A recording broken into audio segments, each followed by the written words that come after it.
Kuya, magandang tanghali. Ano yung ginagawa mo? Fibers. Pavers with red cement toppings. Okay. Ilang sakong simento, kuya? 5. 5 sakong simento. Ilang karatilya na buhangin? 5 din. 5. Ang molasses mo? Kalating ito. Kalating litro. Tapos, ang ilang timba na tubig? 5 din. 5 timba na tubig. Tapos, ang pang-toppings mo, ilang kilo na red cement? 5. 25 kilos. Ilang sakong simento ang sa toppings mo? Ito lang.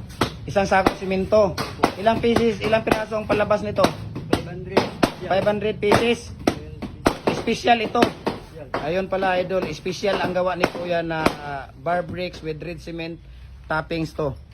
Ayan, so ayan, may mixing na, may technique na kayo.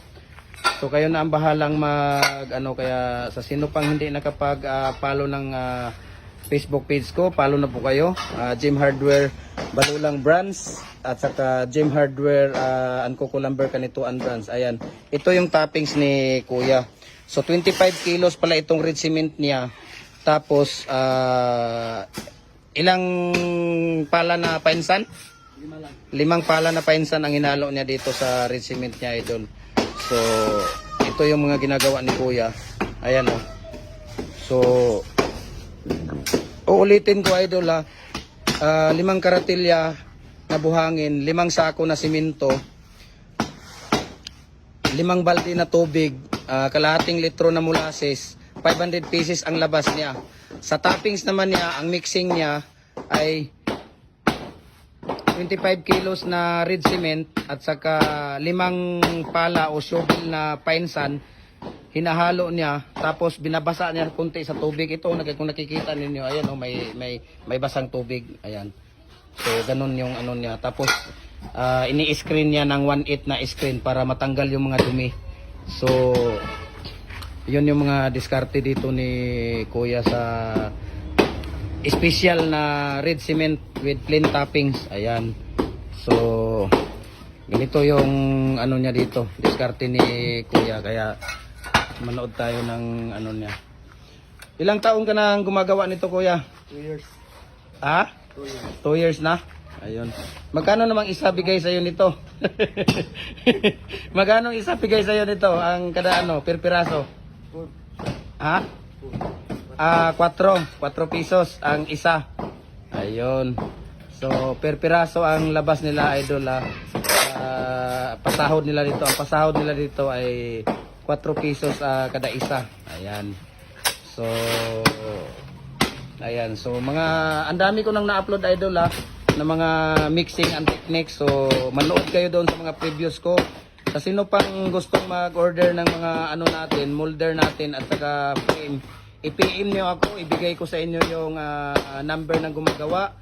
At saka sino pa yung mga gustong mag-ano ng molasses, no? Sa Luzon area, mayroon na tayong source doon sa Luzon area. Sa Mindanao area, mayroon din tayong source sa molasses. So please, PM ninyo ako, huwag kayong mahiyang mag-PM sa akin. Tutulungan ko kayo na makapag-purchase ng frame, molasses. Ayan, yung mga panghalo ninyo na i-share natin yung video natin.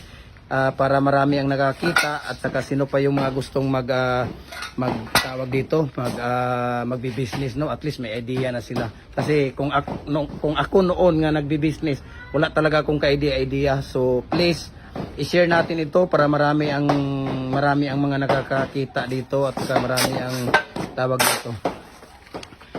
So iikot ko lang kayo dito. Ayan si Kuya nandoon. Magawa din si Kuya doon. Ayan si Kuya. Walang toppings naman. Plain toppings naman yun doon kay Kuya. So tingnan natin dito sila ni Kuya. Sa ano nila. Ginagawa dito. Pero wala na akong oras eh. Sa susunod na lang ako kang Kuya. Magbibideo dito. Wala na akong oras. Ayan, bar bricks din with plain toppings. Special ito, Kuya? Special din itong mga ginagawa nila dito. So pagka-special, isang karatilya na buhangin, isang karatilya din na simento. Pagka-special. Ayan.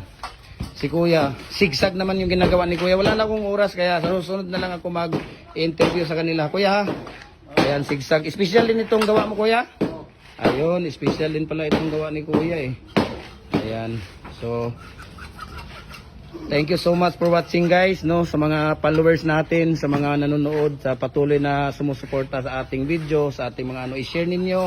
Thank you so much sa inyong lahat. Sana good luck sa mga business natin. Ayan. Thank you so much po for watching. God bless us all.